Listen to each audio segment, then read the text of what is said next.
সমুদ্রে বাতাসের গর্জন, সমুদ্রের বাতাস, তারপর হচ্ছে ঢেউয়ের গর্জন, তারপর হচ্ছে সব কিছু মিলে এত মানে মানে বলার বাইরে এত একটা পরিবেশ সৃষ্টি হয়েছে, ভালো লাগতেছে।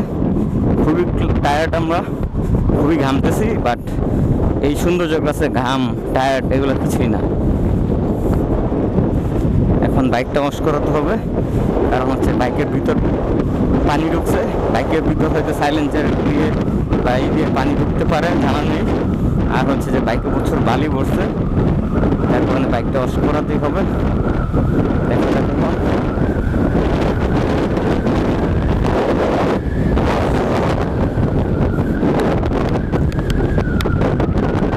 তুমি যদি নহতে হও আমি হবো জেগে থাকা চাঁদ, এই গানটা না আসলে আমরা বলবো তুমি যদি সাগর হও আমি হবো জেগে থাকা চাঁদ।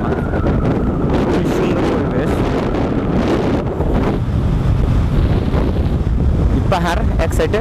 অ্যাকচুয়ালি ক্যামেরাতে পাহাড় মনে হয় ওইভাবে আসতেছে না।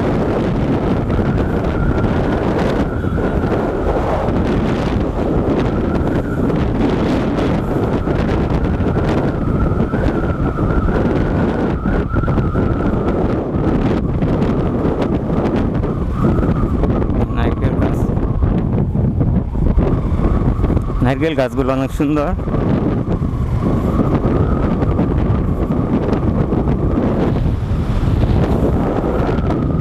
বাইকে একটা কথা বলে রাখি, বাইকে কিন্তু ব্রেক কাজ করতেছে না তেমন, কারণ হচ্ছে ইয়াতে বালি ঢুকছে ব্রেক শুতে পেটেলে। এখন ওয়াশ করাতে হবে।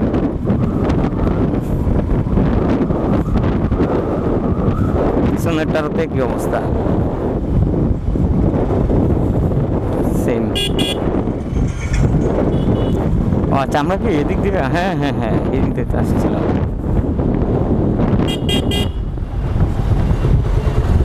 এটাই তো শহরের রূপ।